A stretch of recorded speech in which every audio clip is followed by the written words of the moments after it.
I have no idea why more musicians, rappers, and bands don't do this at the end of their sets when performing.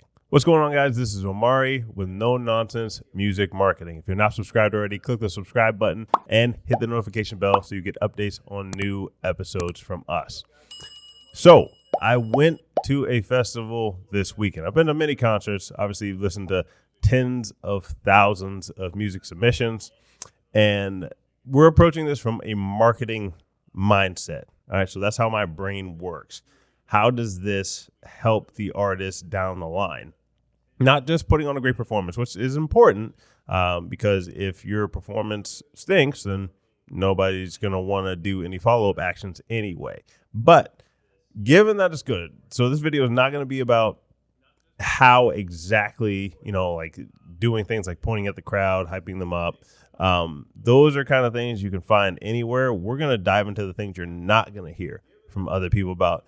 How do I actually capture this audience after I perform and get them to do things, get them to do marketing KPIs, key performance indicators that I need for them to do after I perform or even while I'm performing. So I went to a festival this weekend. I went to Holy Smoke Fest, great festival in terms of, the music and the atmosphere and everything, which is all important. However, when the artists got done with their sets, and this is not just unique to that festival, this is pretty much at every single festival. There was the Jazz Festival here in Atlanta over the weekend. Artists do not capture their audience at the end of it. They might say their name at the end of the set. They might just say, hey, thanks for having me out.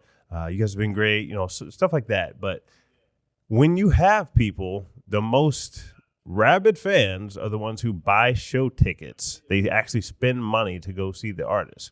They spend money on merch. So there are several things that you can do to capture the email addresses when you're done performing.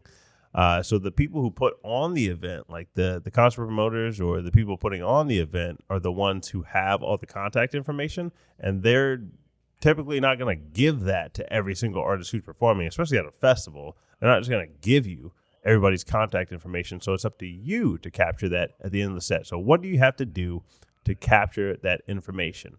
I want you to start to think like an audience member, because if you're an artist, most of the time you're an audience member anyway. You like to go to concerts. You like to, support artists, indie artists, major label artists, all that. So what would have to happen for you to actually give somebody your contact information at a concert? Let's think about it.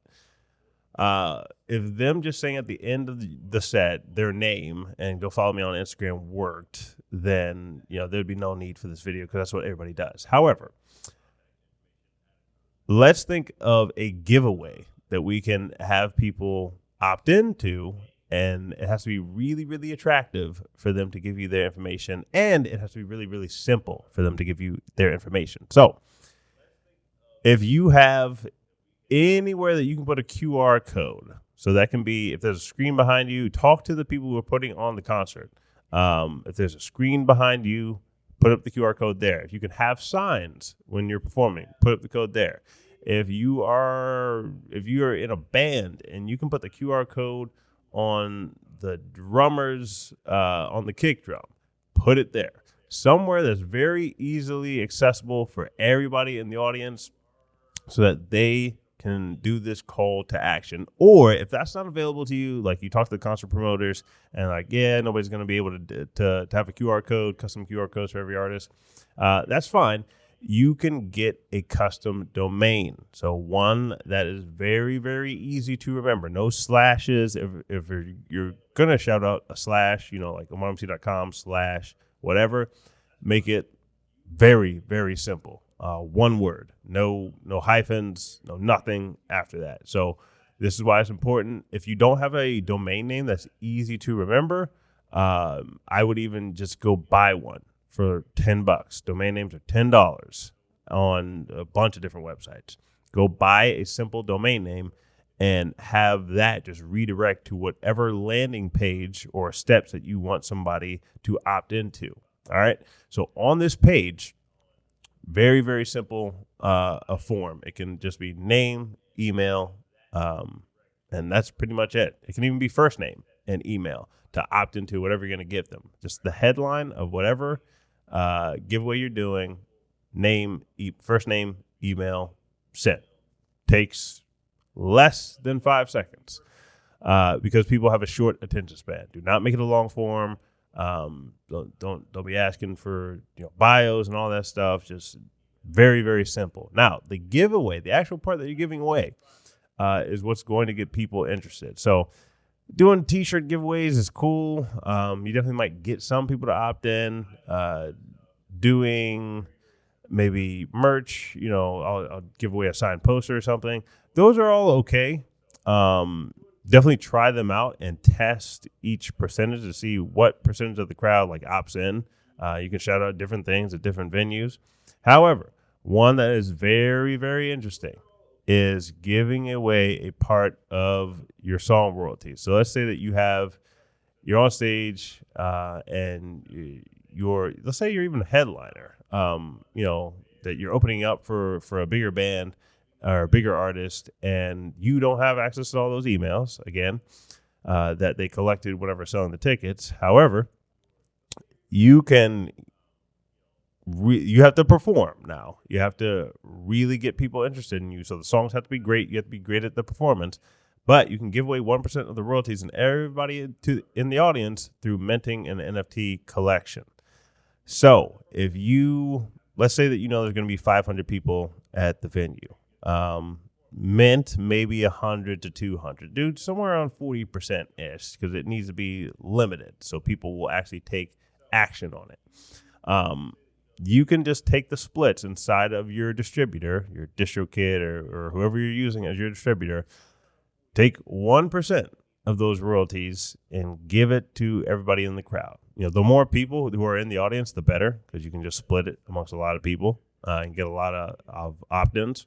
But all you're going to do is send people to that opt-in page, whatever .com or .io or whatever you're sending people to through a QR code or by shouting it out at the end of your set. Or maybe you did it, you tell people you had an unreleased song, and after you perform the song, you drop it on them that you're going to give everybody in the audience, 1% of this unreleased song. And all they have to do is give you their email address. After that, you'll see a much higher opt-in rate than pretty much any other giveaway that you're going to do. So this is something that can be repeated depending on how many tour stops you have.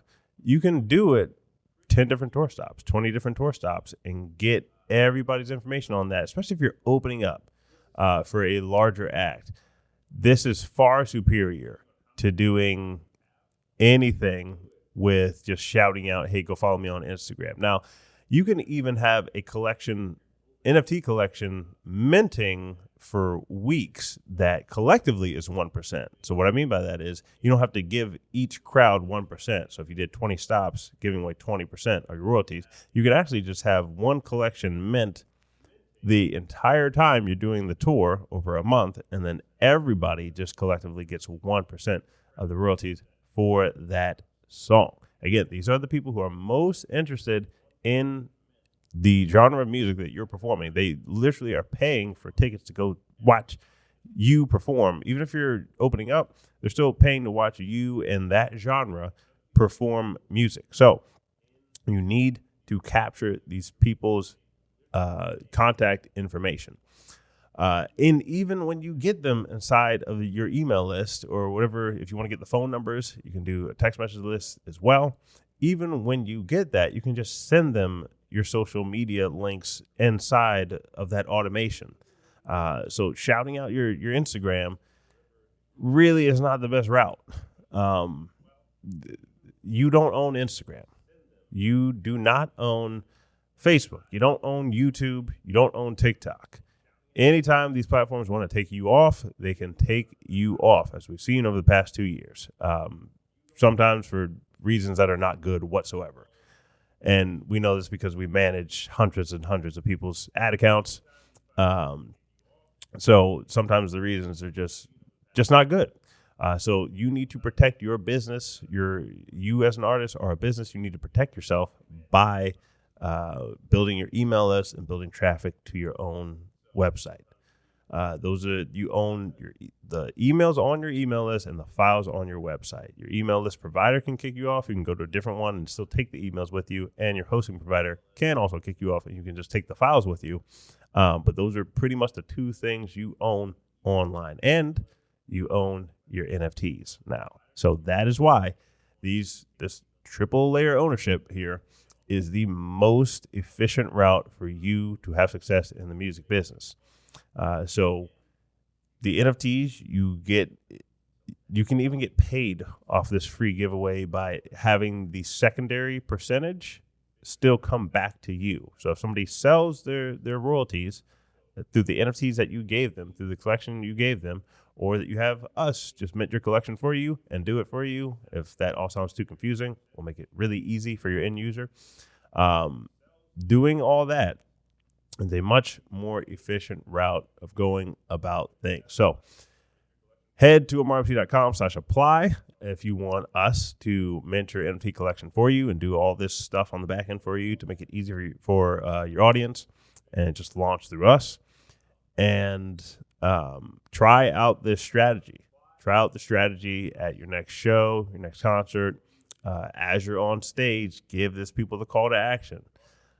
So we will catch you guys in the next video. Hit the subscribe button, hit the like button, and drop us a comment on this one if you have any questions. I know this is a lot of moving parts. It'll be easy for your audience, but it's hard to set up on the back end. Harder to set up on the back end. So drop us a question, drop us a comment, and we'll get in there and help you guys. I'll catch you in the next video.